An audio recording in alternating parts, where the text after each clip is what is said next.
Vasudevendra Yogendram Natva Jnana Pradam Gurum Mumukshunam Hitarthaya Tattvabodho Bhidiyate.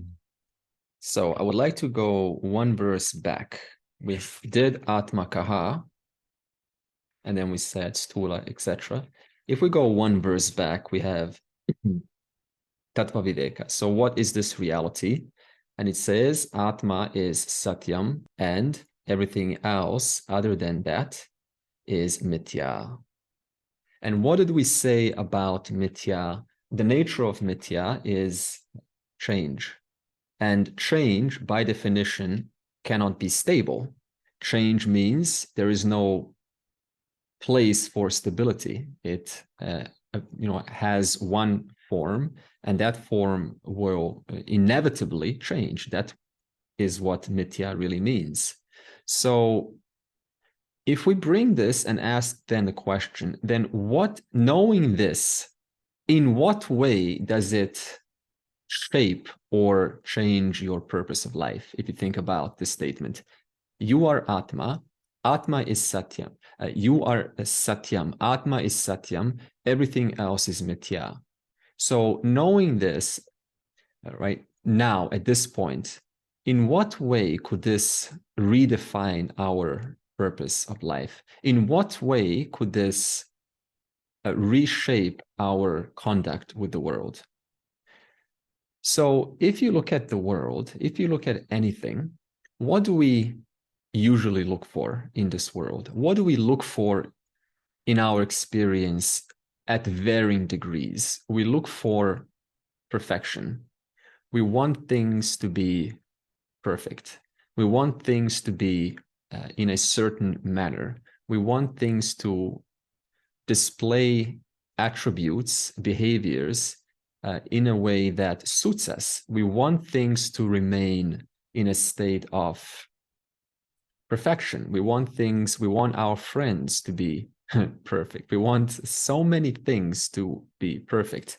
But if it says Atma is Satyam, that means Atma alone is perfect, and everything else is Mithya, everything else is subject to instability, then if you inquire into this in reference to your experience, then how much does it begin to make sense to ask for experience to have this sense of perfection in itself, for my day to be perfect, for my friends to be perfect, for my colleagues to be perfect, for my mood to be perfect, for my health to be perfect, for my house to be perfect, for my teeth to be perfect, for my knowledge to be perfect, for my emotional states of mind, my moods to be perfect, for how I look to be perfect,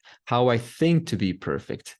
Have you ever in your experience, for even a moment, or suppose you have enjoyed at least your version of perfection, have you not noticed how quickly it went by, how shortly it actually stayed?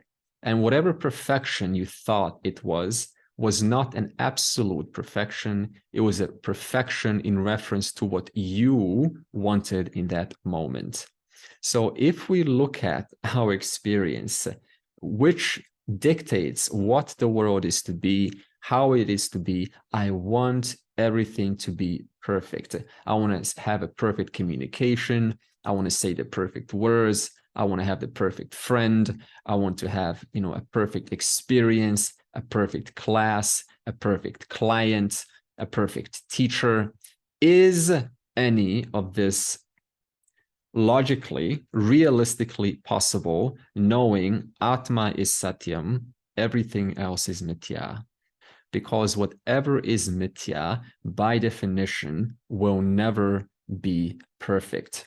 In fact, the word perfect always comes back to one single subject, and that is you. It is always in reference to one single subject. What is perfect for me is not perfect for you. Therefore, the first understanding when it comes to applying this is we then start to have a certain kind of composure in reference to our experience. Whereas before, not having much informed knowledge about this, what happens is we constantly wanted to modify the world in the name of this idea of perfection. When the knowledge comes in and you bring that knowledge down to earth, then you realize that logically, perfection, not for a single day, will ever come knocking on your door. It is simply impossible. Not only that, but suppose that tomorrow you just it's the end of that. That's the end. Tomorrow is the end of life. Okay. And then what have we done until tomorrow? What have we done? We said, I want things to be perfect. I want things to be perfect. I want things to be perfect. And life comes by and just takes it away like that. And what have we done during that time? I want things to be perfect. I want things to be perfect. So in other words, one parked themselves in their own private idea, private subjectivity, living from that. But what does life actually give you? It gives you the actual things that confront you, the actuality versus my own subjectivity. The actuality is what actually happens, and subjectivity is what I would like to have happen. Therefore, the purpose of life is no longer to try to adjust and have a perfect experience, perfect spouse, perfect partner, perfect dish, perfect eyesight, perfect hearing, perfect sleep time, perfect sleep, perfect amount of exercise, perfect amount of sort of the knowledge. Oh, I perfectly understood this.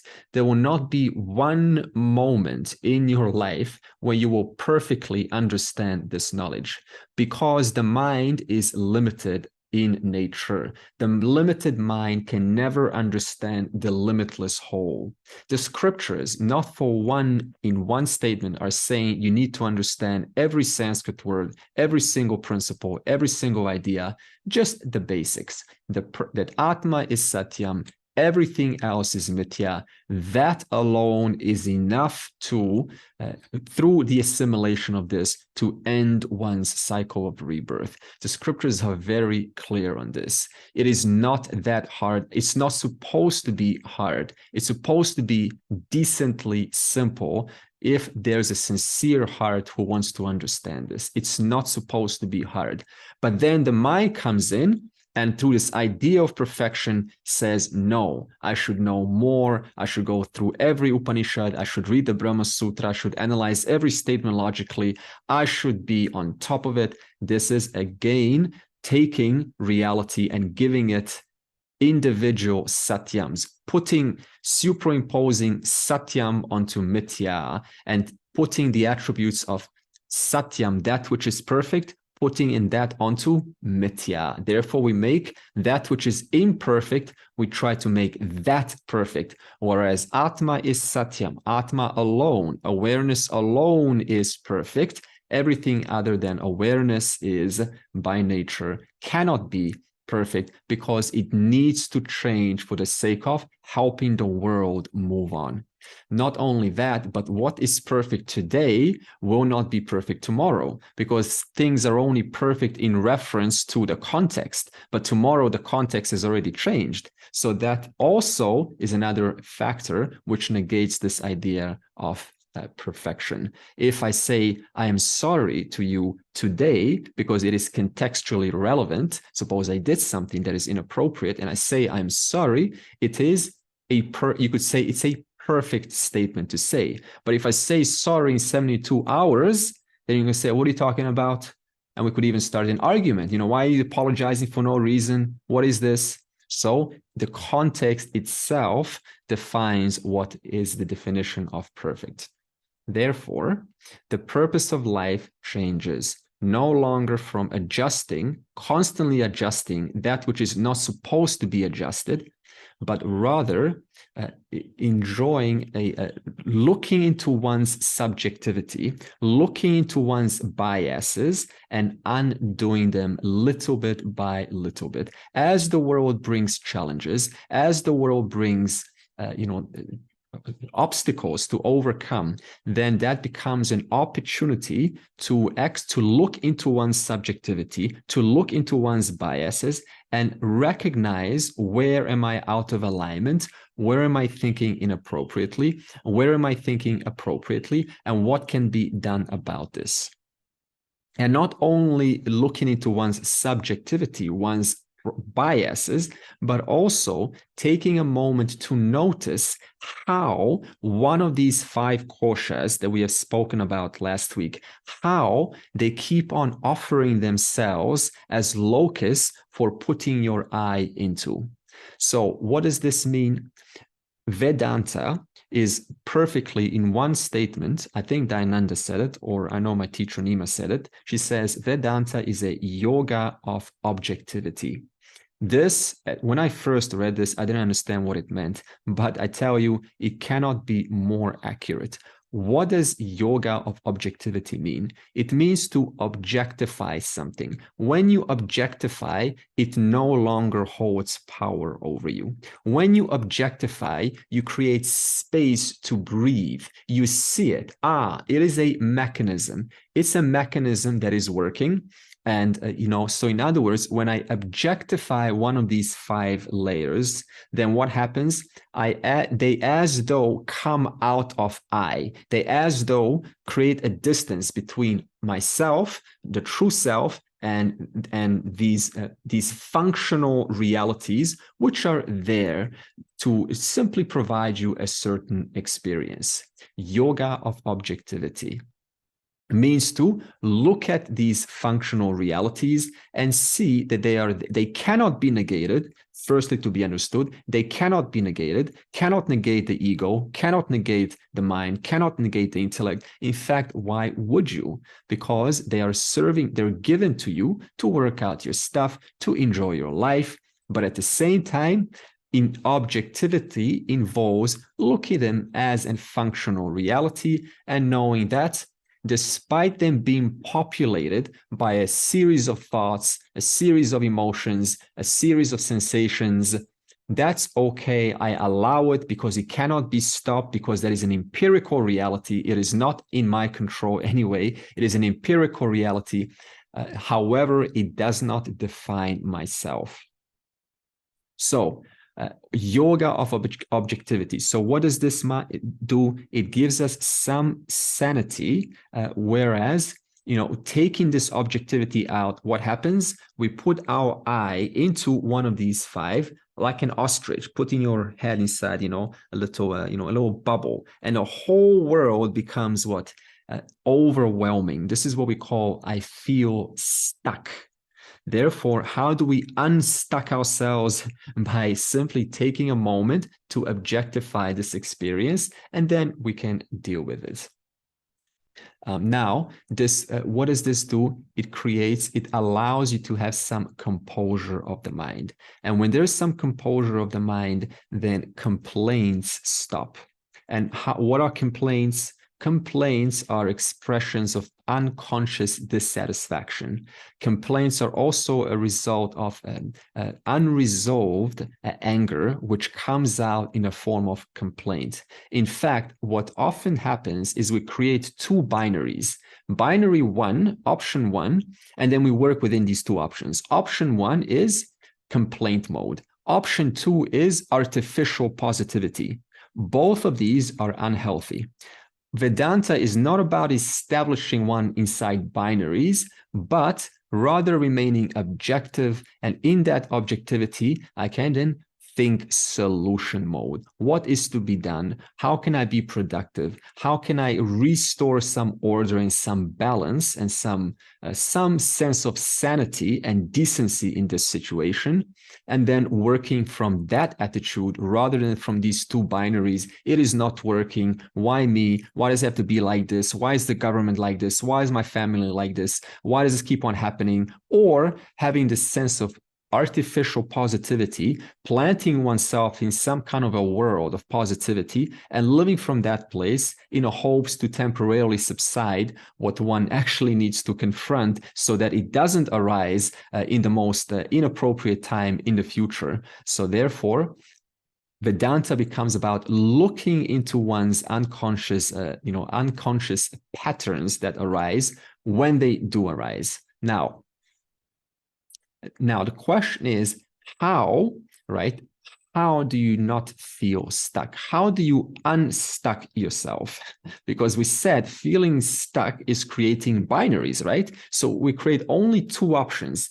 Now, how can I work in a world that is dynamic and fluid if I only create myself two options? There is no way. Two options in a relationship is going to be like this or it's going to be like that. Two options at work. It's either supposed to be easy or supposed to be sort of, whatever it is. At home, my home's supposed to be quiet or supposed to be whatever it is, I'm supposed to be like this, I'm supposed to be like that. This is very limiting way to live. So one way to unstuck oneself is, we often, if we look into our thinking, right, when a challenge comes, when a challenge confronts ourselves, if we look at our thinking, then what can we notice? We notice that our thinking has this kind of a narrative, right? Narrative, how things are, why they are, how it is. And so we add onto this narrative. And what do we add on? We add on kind of our ideas, right? Our beliefs, our values, our conclusions, all of these things we just dump onto this innocent situation, and we make the situation far worse than it actually is. Now, who is it actually that bad? It's actually not that bad at all. But who makes it extremely unpleasant to work with? The very observer who is having an opinion about that and making an interpretation of what that means in reference to myself. So in other words, we make it about ourselves. So we need to catch ourselves when this happens. So generally what can be suggested is, at least this is my method. So there's many methods. I'm not going to tell you what to do because everyone's got their own methods. Is for every, suppose, 1 minute of sort of this mind narrative that comes, we take half of that time to deliberately intervene and bring in the big picture. Just for 1 minute, for every 1 minute, suppose, of complaining and saying how things are not working and feeling worried and anxious. Is this going to work out? And am I going to ever get, liberated? All of this story is subjectivity. For every 1 minute of that kind of narrative, one deliberately intervenes and brings in half of that time to bringing the big picture. And what kind of a big picture is this? The big picture is in reference to what we are learning. For example, this phenomena, yes, it is occurring in my 5 layers. This is my experience. So it's not like we're pushing it away. This is my experience right now. This experience is within these 5 koshas, right? And these 5 koshas are being, modifying themselves in a manner that's bringing me this experience right now. But despite them being this functional reality, which I can't get rid of until at least death comes, I can't get rid of them. What I can do is understand cognitively, despite their presence, they do not define my nature. They do not define myself. So therefore, one brings in this knowledge and intervenes this narrative through this consistent kind of effort. Then it trains this habituated mind, which tends to have this binary mode. It's like this or like that, to bring in the teaching and bring in some order to one's perception. So this is the idea. Therefore, we look at our thoughts in reference to everything, and for every, for every 1 minute or whatever it is, I'm not saying for 30 seconds, for every one moment of sort of narrative about how things are not working, we deliberately intervene and we bring in the teaching of this teaching, which itself will expand as we go through the book. All right. Now, to expand upon this further, what do? We now look into this instrument, which we are all given, our body, our sthula sharira, our mind, our sukshma sharira, and our causal body, our karana sharira. Why are we doing this? Are we doing this for the mere sake of kind of, oh, here's what the three bodies are, I'm now more intelligent? No, the whole idea here is to get to know something. To know about something is to objectify it. When you objectify something, it no longer is attached, it no longer has power in I. So in other words, the more you know about your experience, the more it as though separates, cognitively separates from Atma, from the self. Not actually separates, but as though separates. This is called objectification. This is how the teaching works. Therefore, Vedanta is more of a negation rather than answering, sort of, who are you? Because we all know that it's obvious that you're aware. That's obvious. It's more about negating who I am not. And how do we do that? By bringing it out, pointing out, and distinctly identifying the experience which is other than yourself.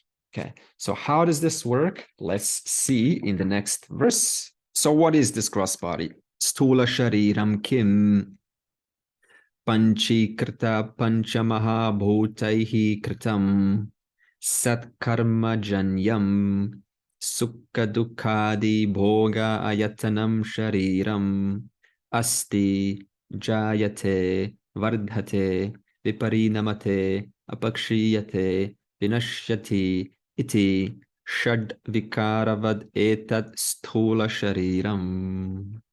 It's going to say, it's asking, what is this physical body of yours? So see, the Upanishads is about looking at your experience, and this experience has to be categorized, like what is what belongs where. In fact, confusion, the definition of confusion is mixing it all in like a soup or a cake.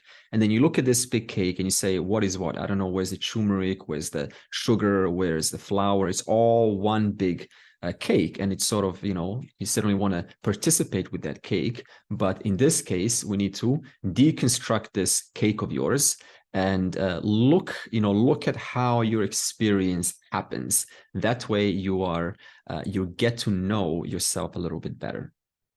Okay, and he wants to start with Panchikrita Panchamaha Bhuta. Okay.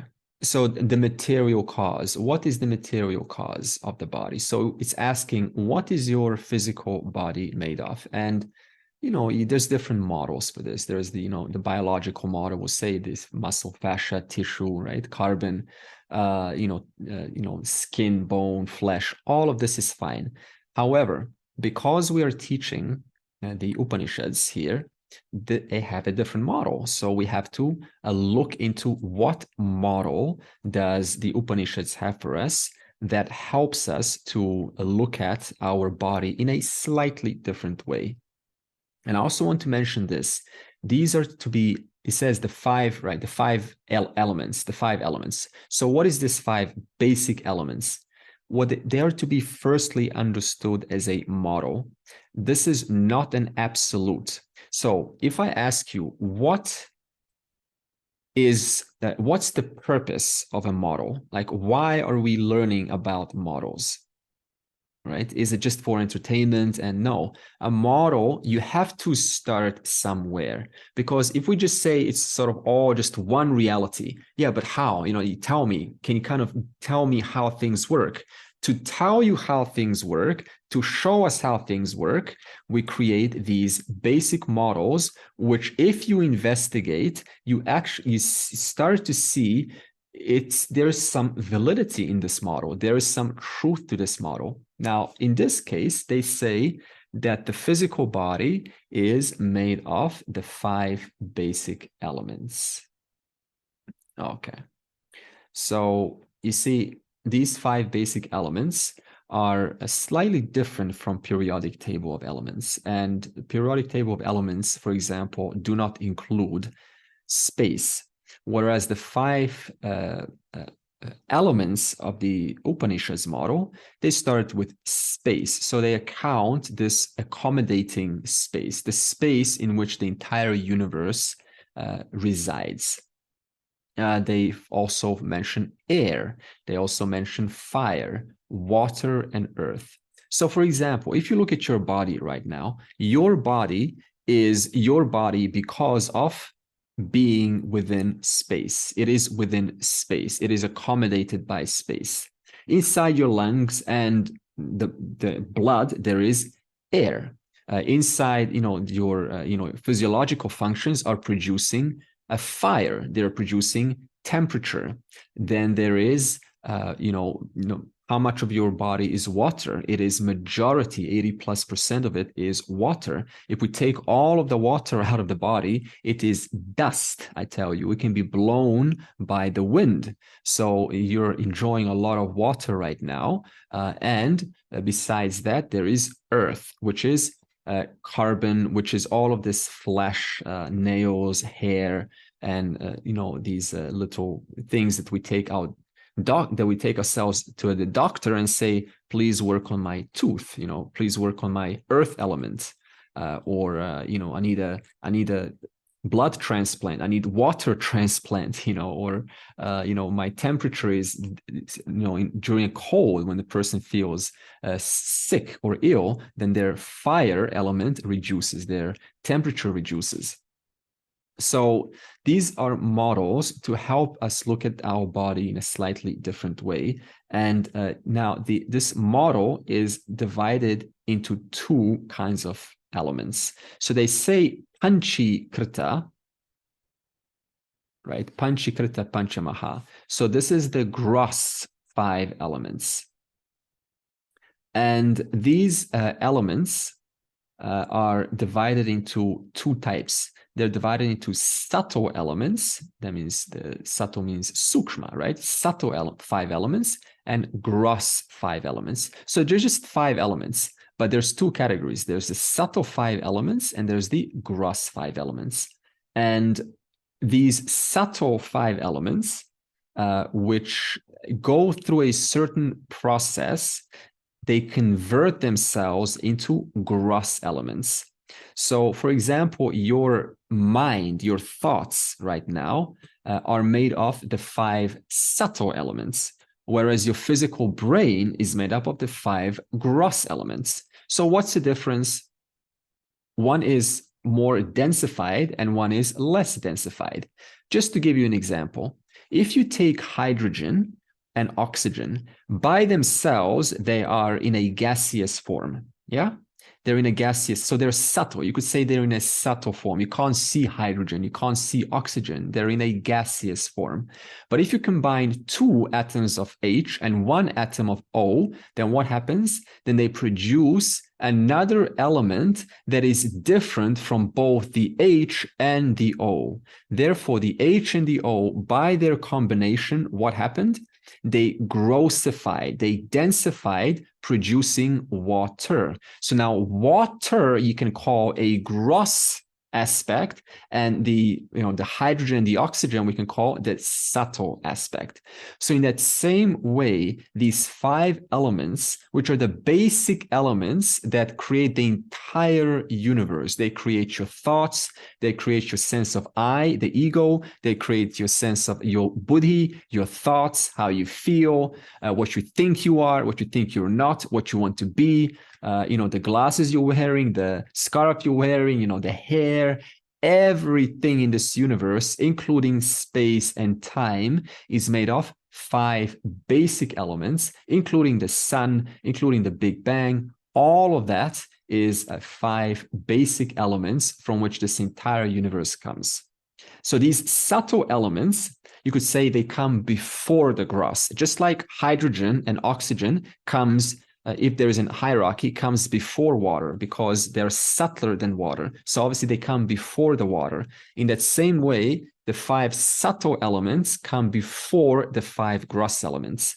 And just like hydrogen and oxygen combine to form water, in that same way, the 5 subtle elements combine to form the 5 gross elements. And therefore, this conversion is what it says, Panchikrita Panchamahabhuta. So what kind of elements are these? They went through a process called Panchikrita. What is this word Panchikrita? It means they are made, the gross elements are now all 5, right? They're enjoying, more likely they're enjoying all of the other elements also. So what happens is these 5 subtle elements, a portion of them gets transferred to each other element. So if you have space, for example, then you have a portion of air transferred into space, a portion of fire transferred into space, a portion of water transferred into space, a portion of earth transferred into space. If we have earth, a portion of space, a portion of air, a portion of fire, a portion of water. So therefore, every element now is enjoying a little bit of the other ones. And this enjoyment of the other ones is what's referred to as the word Panchikrita. So this means they have now grossified. They have gone through a process way before the Big Bang even arose, and therefore they're now grossified and produced your very hand on which you are leaning on and holding your chin. They have grossified to form the saliva, the tongue, the skin, the bone marrow, everything. So the whole universe is a product of these 5 gross elements. Now, before the universe came, which we will discuss into more detail, then you can say were the 5 subtle elements. However, the 5 subtle elements are also present right now as your very thoughts. So if your physical body is made of the 5 gross elements, then your thoughts are made up of the 5 subtle elements. Now, the verse says the whole universe, physical universe, came from the 5 subtle elements, because the subtle elements combine and they create physical elements. So what does this mean? The very constituent that your thoughts are made of, which is what? The 5 subtle elements. From those very elements, this entire physical universe is now generated. So technically, the matter, if you want to call it matter, from the very matter that makes up your very thoughts, which is called subtle matter, 5 subtle elements, from that very matter, this physical universe is generated. Earth, fire, even physical space is generated from the matter that makes up your thoughts right now, from the matter with which you have an emotion. So that's quite fascinating to actually, if you kind of think about this conversion, which we will of course look into a little bit deeper. Okay. So what's the material cause for your physical body with which you are listening to this and ascertaining this knowledge and understanding this reality deeper? It is all coming from the 5 elements. Now, can you, look at this question, can you attribute anything about your experience outside these 5 elements? Knowing now that your physical body is the 5 gross elements, and even your sense of I, the ahamkara, the ego, right? The sense of I is made of the 5 subtle elements. Then where is your I? Because all these elements are mithya, by the way. They're mithya. So wherever you put your I into, they cannot be in mithya. It cannot be in these 5 subtle or gross elements. They have to be in something other than these elements. They have to be in what? The cause of the elements. And what's the cause of the elements? We call this Brahman, the final reality. Therefore, you cannot even put one single thought as yours, because the 5 elements you did not create. The 5 elements you did not construct. We just find ourselves in this world, enjoying this body, enjoying this mind. It's able to sort of construct some ideas, imagine, think about, remember. You did not construct the mechanism that allows to store the memories and to drip feed those memories when you most need them. You didn't construct that system. You didn't construct a system that when the memory feeds you a certain emotional memory, then rather than kind of cognitively looking at it, you feel an emotion. And that emotion is a product of the mind. Whereas if you have a memory and then you look at something like, oh, I remember that 9 times 9 is 81. Do you have an emotion about that? 9 times 9 is 81? No. Now it's intellect. Now, do you choose whether a memory will give you an emotion or whether you will just have kind of a rational response? Do you choose that? Did you select that? It just happens on its own. If I think about my mom, that memory will jump into my mind. And what will I experience? Well, I just kind of go, oh yeah, mom. No, it's going to have an emotion attached. It's going to get generated whether I like it or not. Whereas if I think about 9 times 9, am I going to start crying? Am I going to start getting joyous about that? Absolutely not. Do I select that? No. So this mechanism is then what? These 5 elements, which are constructed in such a manner that they produce and allow us to have this experience right now, allow you to receive this sound, which is just waveforms, and coming through the speaker, entering the ears, vibrating the hairs of the physical body, those hairs producing electrical impulses feeding that into the physical brain, made out of the 5 gross elements, the brain then interpreting that, communicating with the mind, made up of the 5 subtle elements, the mind then drawing vocabulary from the memory system, which you did not create, that memory drawing back the references of a comparable sound to the vocabulary and its meaning, feeding that back into the brain then having another electrical impulse, causing your hands to have a certain reaction to the word that you heard, called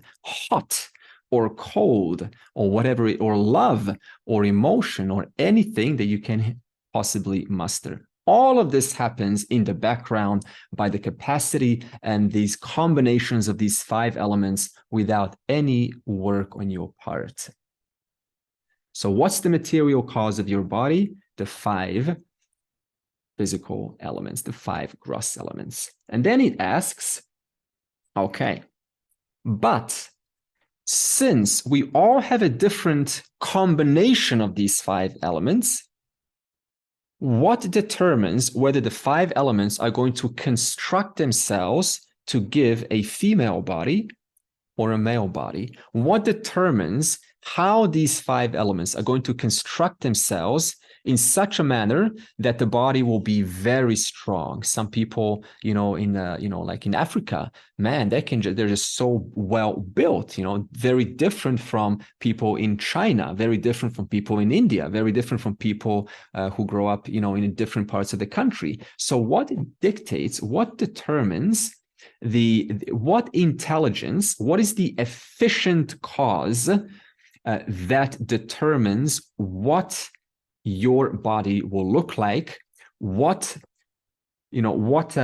parentage it will have, where will it sort of get born, what strengths will it enjoy, what weaknesses will it kind of also have, what will determine whether there's a prodigy child or just sort of a child that gets into all of these other unnecessary things at a young age.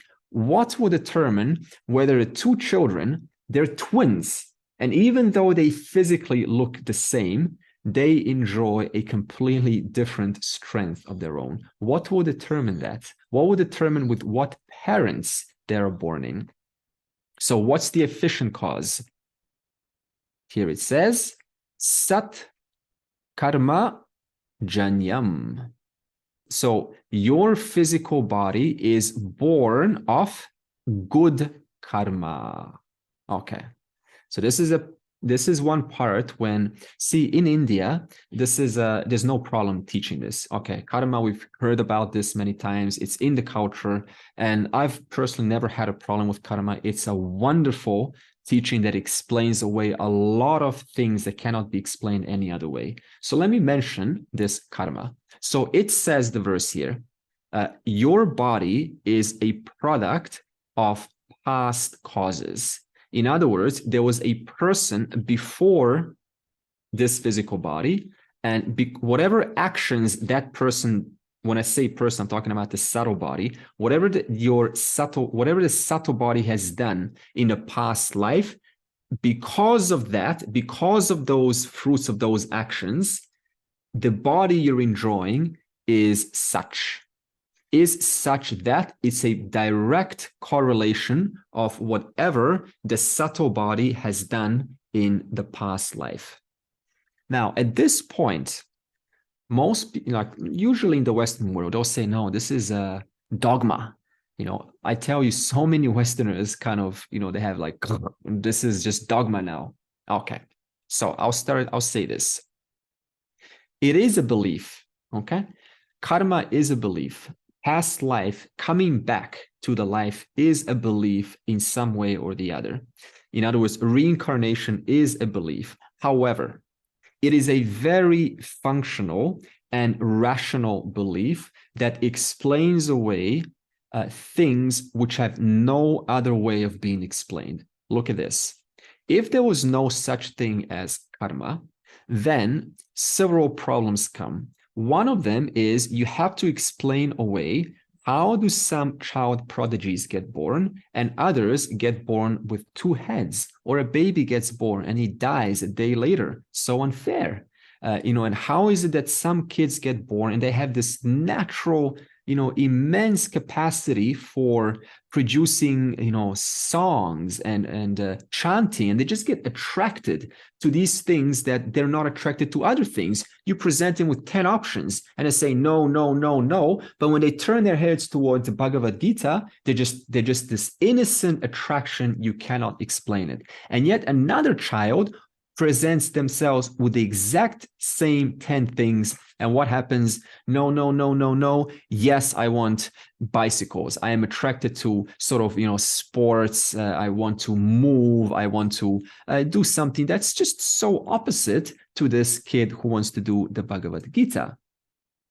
Okay. Now, suppose, right, how do you explain that? The only way you can explain that without karma is by attributing a random cause.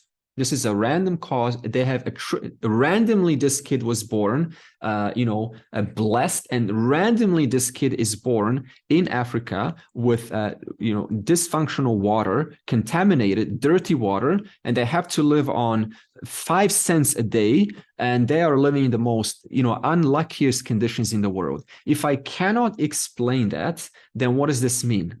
Then whoever created this universe becomes someone that I cannot trust, becomes someone who just randomly assigns who is going to get lucky and who will not be lucky. Now, if I cannot trust that creator, since he's the one who randomly assigns who is to have what, then how can I trust anything in this universe? How can I trust this knowledge to work? Because after all, this knowledge too is a random assignment.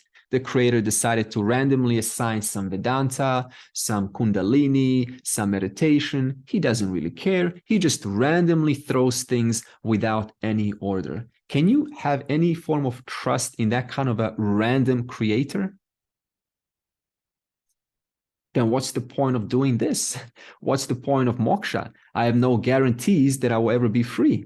In other words, if I take karma away, I reduce one variable, the very variable that serves as a platform of security and faith in my life. If I take away a creator, if I say that the creator is based on a random cause effect, then what guarantee will I have that if my cause is to meditate and to inquire into Brahman, what guarantees do I have that the effect of that will be moksha? What guarantees do I have? Because I am doing this in the very universe created by the same creator who has assigned randomness to the lucky child and the unlucky child. I think the whole Western world has changed its opinion ever since Dr. Brian Weiss came out with his book, Many Lives and Many Masters. Yeah, it is getting slow, very slow acceptance. But I mean, even with my own students and even my teacher students, I've seen the resistance that comes up. And so, and I like what my teacher says. It is a belief, but it helps you to sort of, suppose you take karma out, right? Then that means I can live however I want. There's no consequences after death. That's the end of that. It also potentially makes the person irresponsible. It doesn't sort of, it creates a sense of urgency. Let's enjoy my life as much as I can, because after this, that's the end of that. Whereas if I understand there's a continuity, then you can also explain things like, such as you have a sincere seeker, a sincere adhikari, and they go out and they get hit by some fool who's driving irresponsibly to impress their girlfriend. Now, is it fair that that fool gets away with it? And suppose they have a lot of money to pay off they give some random story. Oh, sorry, I wasn't paying attention. And they clearly, they will clearly respond, and they get away with it. And the sincere seeker who wanted to recognize the nature of himself, to know God, that seeker, that's the last life for them.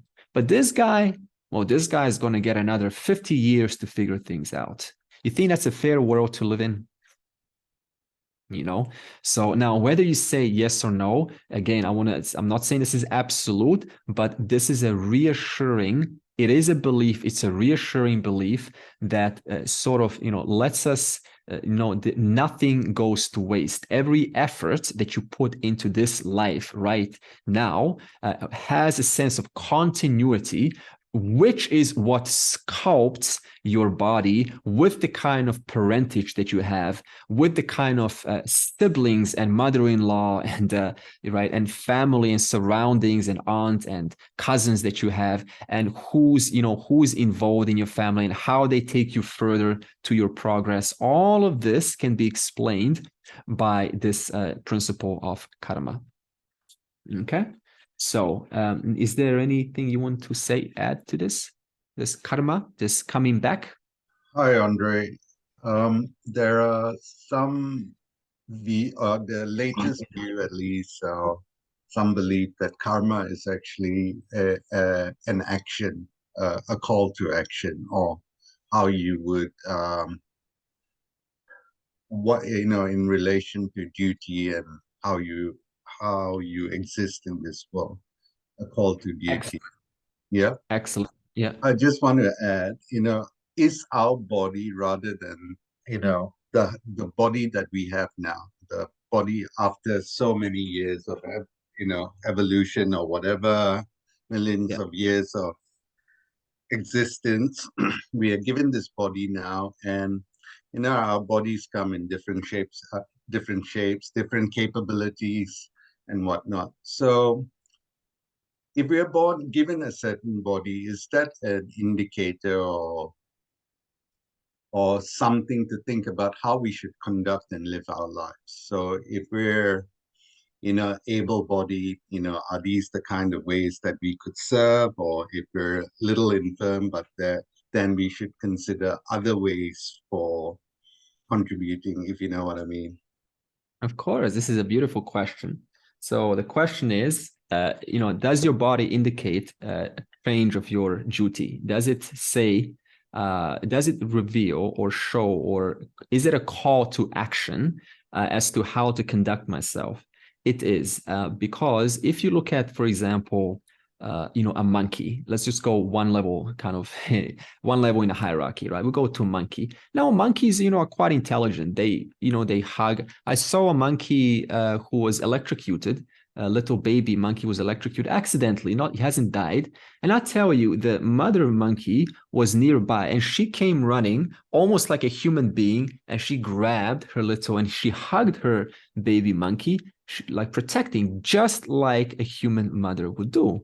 And then the father came by and he hugged both of them together. And I was thinking, my God, this is so intelligent, you know. So now monkeys, they have a lot more function than, you know, like, you know, suppose a bird. A bird is a lot more limited in its sort of capacity than than even a worm. You know, a worm, you know, just in one place just moves, totally prey to you know, birds and so on, you know, and ants and so on.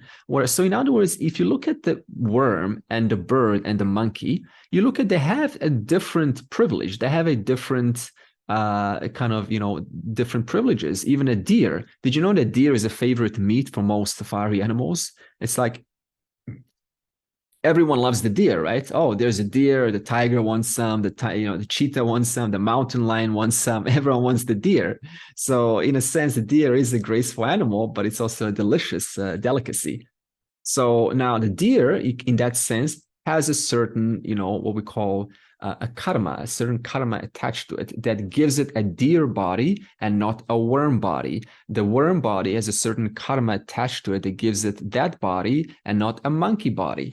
Now, out of all of these, the deer, the monkey, the worm, the bird, who has the most privilege? Who has the most ability to, you know, to live a life of not only the four basics of eating, survival, reproduction, and breathing, but amongst that, to enjoy self-consciousness and ask themselves, who is this individual that is conscious? And what is the truth of this individual? And what is my connection and relationship to the animals, to the sun, to the air, to the space, to the water? What it is the creator of all of this? So just to ask this question, think about how much your karma, you know, if you want to put a hierarchy to it, how much more your karma has to allow than the karma assigned to the worm.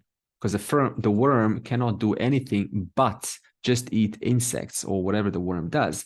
But the human being, therefore, in a hierarchy of this karma, enjoys a lot more capacity to work out its stuff, to, you know, to attain moksha. Whereas a monkey or a cow or a bird cannot even ask the question, what's the purpose of doing all of this? What's the purpose of just being milked all day, eating grass all day? Is there more to all of this? The cow does not even have that problem because it doesn't have a body consistent that gave it a brain large enough to even inquire into that question.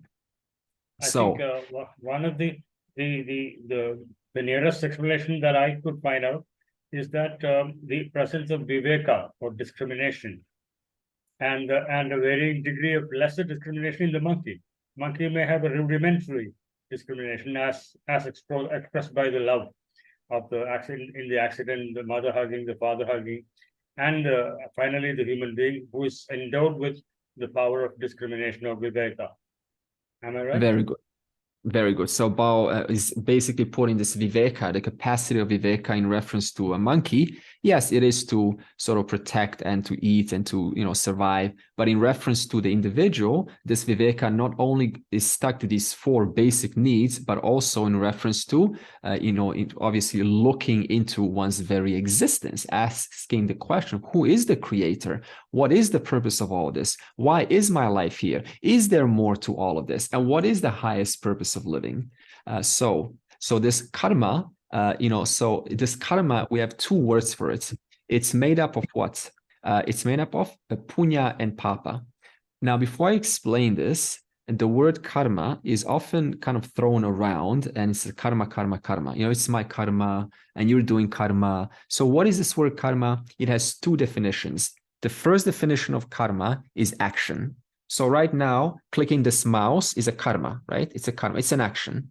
But karma, definition number 2, means result of that action. So if I click on carry with this mouse, this is a karma. I'm clicking on carry. If I click on ask to unmute, then what's the result of my karma? What karma did I receive? Well, Carrie is going to be unmuted and she's going to be forced to speak. And then she's going to say something, and then, we're going to have a conversation. So 2 definitions to karma. Now, this karma, in reference to the karma that produces your body, this is definition number 2, right? The one that is a result of past actions. So that karma is made up of punya and papa. Punya means karmas, that means actions. This is definition number 1 now. Actions which are aligned with what is right? They're aligned with nature. They are, what we call dharmic actions. They are virtuous actions.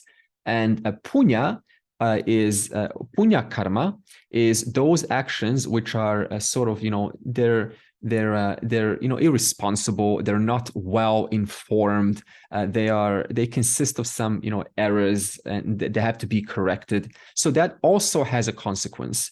So punya and papa makes up what we call your physical body. They make up your physical body. So if you had entirely 100% punyam, what kind of a physical body would you have right now? You would have, in the scriptures, you would have devata. You would be an angel. You would have an angel body, a devata body. Anything that is born, any human being that is born, by definition, has a equal proportion of more or less of punya, and not exactly equal, but punya and papa, enough so to give them a physical body. Whereas for animals, do animals have punyam? Are animals a product of punyam? No. If you're a worm, you're a product of papam. If you're a crab, product of papam. If you're any animal, you're a product of papam. So what is this whole animal world, right? Yes, human beings is a combination of punya and papa, virtuous and unvirtuous actions. There's not one saint in this world that is born that's 100% pure. So there's always purity and impurity attached to any human being. But when it comes to an animal or an insect, what is that? There's only a product of papam. Therefore, animals, to be born, what are they doing? They are living out their life to work out that papam so that they may gain a body that is of a higher hierarchy, so that the worm can become a bird, and then the bird can take the body of a monkey, the monkey can take the body of a human being, and that is the highest you can have in this world, at least. Therefore, you have this punya-papa mixture that determines, or that is the indicator of whether the body is of a human being or kind of a mammal, or or an insect, and so on. However, it goes even further, because you can have 2 dogs. One dog is born in a slum, and another dog is, with a beautiful house owner, right? A house owner who loves dogs. So what's the difference? One dog has less punyam, the slum dog has less punyam, and the homeowner dog has papam, has less intense papam. So the slum dog has more intense papam, and the homeowner dog has less intense papam, but they're both still papam. They still have to work, live out their life, have a roadkill, and then they just can kind of move on. So this is according to the Vedic model of karma. I hope I'm not scaring some of us, going, oh, this is so much, what do they say? What words did they use? Dogma. This is so dogmish. This is so, yes, it is dog. We just spoke about dogs. Dogs is also punya papa, also karma, right? So yes, it is a dog. Dog is also included in karma. Okay, I'm not saying, you should believe this or this. I'm just saying, to explain away the kind of bodies that you receive, there is this factor, this principle teaching, which we say is karma. or karma palam, the kind of karma pala that you received. Okay. So what is Vedanta? In other words, Yeah, there's no accidents here. exactly. So in other words, there is a perfect order in this entire universe. Death for a person doesn't just come randomly. There is an order. They also say, you know, when someone's about to die, then, you know, they start to receive this intuitive knowing, hey, I'm going to die. My life is going to end. This is very common, by the way. Now, how do you know this? How do you know that your life will end when everything else was usually just normal? And it's, you say, I'm going to live 100 years. I'm going to live 100 years healthy. And then one day you start to feel, you know what? My life is coming to an end soon. This is very common phenomena. How do you know this? This is what we call karma. It's your karma that has built this body is coming to the end. Your karma has sustained this body for 50, 60, 70 years, and now it is coming to the end, and I am intuitively in tune with that, and it just comes and you know it. So like Bao says, there's not one thing in this universe that is out of order if we look into it. And in fact, the more experience one has in life, the more they will see the perfect connection, intelligent connection between all phenomena that you know, birth, death, kind of, you know, child prodigies, unlucky, lucky, and diseases. And how do you know when cancer will come? Do you know that right now? This is also a product of karma. And where will and how intense will the cancer be? And where will it arise? This is also a product of karma. And, you know, and when will the migraine headache come? And how many migraine headaches will come? This is also a product of karma. Do you choose that? Do you say, tomorrow I will have a migraine headache? And even if you say, suppose you knew tomorrow's migraine headache will come, and you say, tomorrow I will not have a migraine headache, you will still have a migraine headache. This is called karma, where uncalled for circumstances arise in our life. And what happens? We have to go through them so that we exhaust that karma. We go through that process and it just leaves us alone.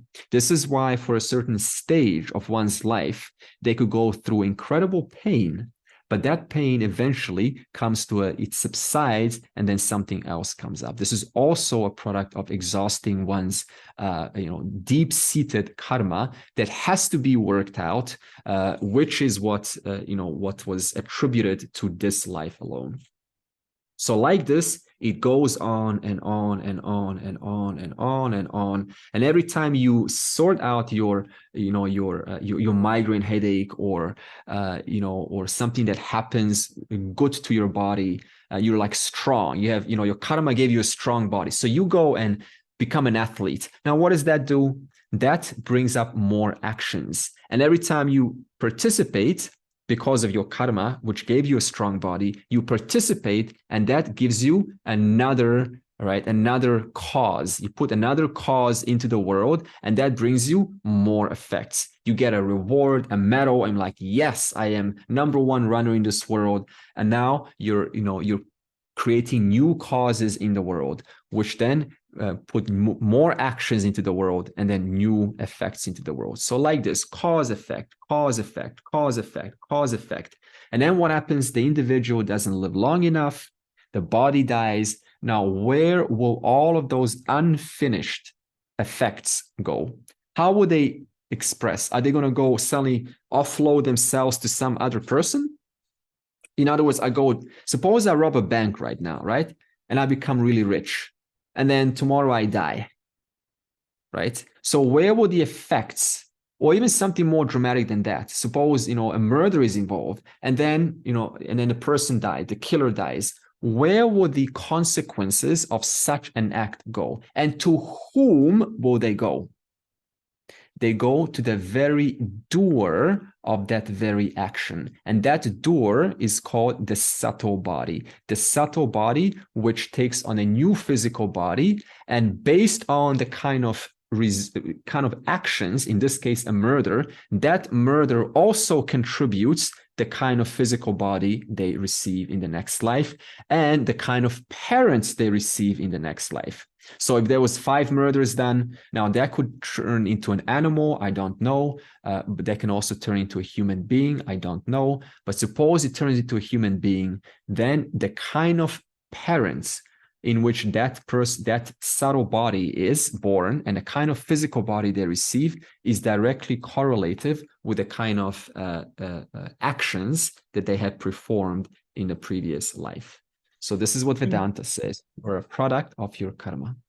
The Gita puts it very beautifully when it says the wind with the smell attached to it. Say again? The wind? The wind and the smell attached to the wind. Vayurgandhani vasayat. Ah, yes, the fragrance, Yes. the rose, the rose. So, Yeah. yeah. So what do they say? Wind. Yeah, so the wind, what it blows that fragrance away, and that fragrance, as though it gets carried into new physical body. Excellent. Yes. Very good imagery. So you're, what's this wind? This is this wind of, cause and effect. That wind carries this doer, this subject, onto the next physical body, and they get a consistent birth with that. Now, don't quote me. I don't know, what is the conditions whether one receives a physical body of a human being or an animal or an insect. This is no way to know this. It's speculation. I acknowledge that. However, I just want to open up the possibility of this karma, and it's explaining away a lot of things that actually make you responsible. It makes you a responsible human being, because knowing now that whatever I do, my next birth will reflect the kind of birth I live now. Obviously, I want to live the best possible birth right now, because I don't want to suffer, right? Whoever that person is going to be next life, next incarnation. So it makes a very responsible human being also. So therefore, it's a belief, but it's a rational belief, and it makes you, one who doesn't get so concerned about death, because there's a continuity there. Dr. Weiss says that don't take karma as a punishment. Yeah, very nice. Yeah. Take it as an indicator, an opportunity to work out your stuff, a lesson, how to, better do next time. Yeah. It's hard to, I guess, prove most of what he's saying. However, exactly. Just the continuity that there's something after death. If you forget Vedanta, you're a complete skeptic. Yeah. There's enough evidence. Like I think most of us will have known someone. Like a friend of mine died in an avalanche skiing in America. Another friend, a common friend, woke up in Australia that middle of the night and said to his wife, Dave died. Yeah. And there's, I can think of another couple of instances of similar things. So I mean that's already, whether you believe it or not, to me that's enough proof. Yes, very good, Leo. And I like what Leo's saying. See, take one thing. If we just take one little thing, to see there's some connection in reference to this order working, and how my mom also, right? She woke up in the middle of the night. She says her mom died. My mom said that her mom died. And she phoned up and says, your mom just died. It's like, I didn't take much of it when I was young, but how is this possible? Where is this connection? I don't see it, but it's still there. Right? So we don't see karma. We don't see this cause and effect of this sort of continuity, but there is some inference. You can draw some inference and logical sense. If there is an order, there has to be a continuity, and the results must come back to the original doer. They can't just sort of, float around in some ether and then get, captured by someone else or whatever. There has to sort of, cause effect, because finding one thing in this universe that doesn't express a cause effect relationship. One thing in this universe that is not an effect of something else. Absolute reality. Yeah, absolute reality. That's the only principle. Everything else other than that, if you look closely, you won't find one thing that is not connected to something else. Birth, same thing. It's not just a random birth out of nowhere. It's just born out of nothing, connected to something else. I don't see that something else, but I can infer there can be something else, because anything that I observe in this universe, there is a cause-effect relationship. It originated from something that, whether I see it or not. A Westerner, that the concept or the doctrine of karma can be very difficult to accept, and also problematic when you think about the situation or the world in general. People living in poverty, people in third world countries, in developing nations. When you think about socioeconomic status, when you think about equity, justice, inclusion work that we do in the United States. And so as a young student of Vedanta, I would say that I'm glad that I didn't start off with learning about karma, because that probably would have scared me away or turned me off. And so I think it really depends on your developmental level on this path, and kind of your willingness to be open to learning. But it's a challenging concept to accept. Yeah, I acknowledge that. And Elizabeth has spoken to me about this, and I accept that. That's why we say it is a belief. But if a belief does help you, and take whatever you can from it, we're not saying accept it or not. And look at it this way: whether you accept this or believe it or not, I don't even use these words, believe or not. It's just there as a tool to help you. Whether it's there or not, does it really change your life? Does it really significantly change your life? If it does, wonderful. If it doesn't, then no, use, okay, that's karma. I have some kind of, resistance there, but it doesn't change the teaching. It doesn't sort of, change all of the other things. So karma, by the way, is one thing that cannot be proven. Out of many teachings in Vedanta, it's probably one thing that just cannot be proven in any ways. Okay, so I acknowledge that. Yeah, but it doesn't affect your status in reference to moksha. Moksha can still be very much possible without taking any of this karma business. Vishal? Hi, Sir Andre. I'm just wondering, is it right to understand like the individual and the society, why they are the way they are now? Like if the individual has a past karma plus the environment where he was born, plus the society makes him the individual. So an individual's effect will affect the whole society, and the society's whole effect will affect him. So it's like why the person is the way he or she is because of all the past his born of place, and the society where he was born made him a person he or she is right now.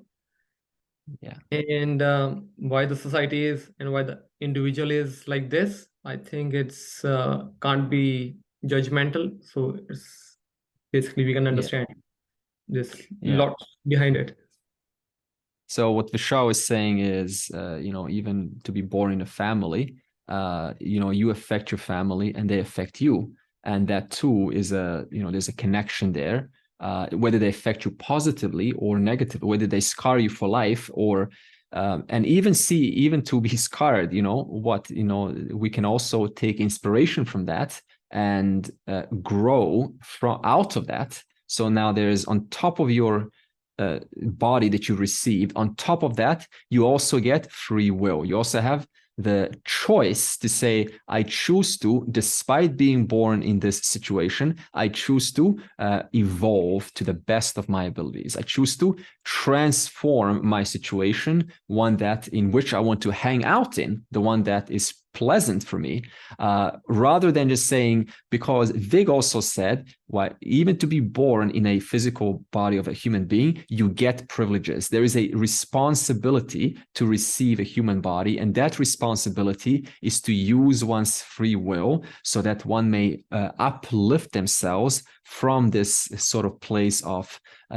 this complaint mode, and I cannot do much here. So it's one's as a human being duty to keep uplifting oneself to a status of a jnani, to a status of a wise person. That is the conclusion of the scriptures. It's not even, I'm not saying this, the scriptures are saying this.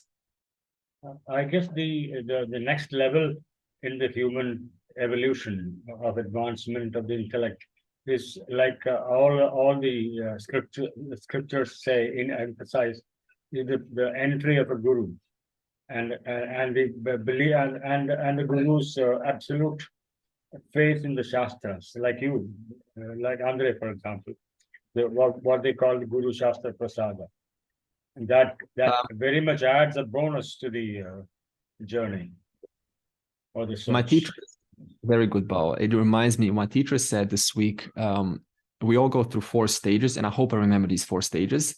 The first stage is we start out complaining. So right now it's not working out. Why this? Why that? And so it's just all kind of complain mode. And then we retract from the world, and we kind of spend time on ourselves, and we may kind of feel a little bit isolated, but it's necessary to get to know who we are as a person. Stage 3 is to then go back into that very world, which I found to be complaint worthy of, which I was complaining about. And now I am, a mature human being who can enjoy myself there. And the final stage is not only can you enjoy yourself and not find things to complain about. You just you're an equanimous. Your mind is equanimous. You have a composure. You have a certain level of maturity. Then what happens? Last stage is one takes inspiration and they want to share that to other people. And these 4 stages, it's kind of like a hierarchy, if you want to use this word, that a person goes through in reference to their spiritual path. So yes, what Bao is saying, taking that job of a teacher also is part of one's evolution. Yeah. So now next week we will see. My God, we are really spending so much time on a single line here. Okay, next week we will continue with subtle body and the causal body. Purnamadav Purnamidam Purnat Purnamudachyate Purnasya Purnamadaya Purnameva Avashishyate. Om Shanti Shanti Shanti.